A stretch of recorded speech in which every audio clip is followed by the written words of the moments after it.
मोहोळ येथे आगामी जिल्हा परिषद निवडणुकीच्या अनुषंगाने नरखेड जिल्हा परिषद गटाची दिशादर्शक व महत्त्वपूर्ण बैठक संपन्न झाली। या बैठकीत निवडणूक तयारी, संघटनात्मक मजबूती, गटस्तरावरील रणनीती तसेच जनतेशी प्रभावी संवाद साधण्याबाबत सखोल चर्चा करण्यात आली। या बैठकीदरम्यान स्थानिक प्रश्न, विकासाची दिशा आणि जनतेशी अधिक प्रभावी संवाद साधण्यावर भर देण्यात आला।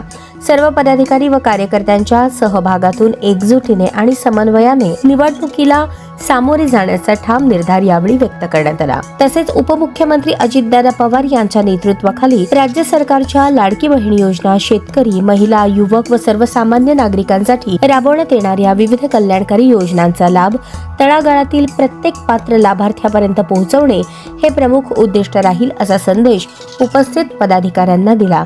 शासनाच्या योजनांची प्रभावी अंमलबजावणी, जनजागृती आणि थेट लाभ वितरणासाठी एकजुटीने काम करण्याचा संकल्प यावेळी कार्यकर्त्यांनी या बैठकीत केला।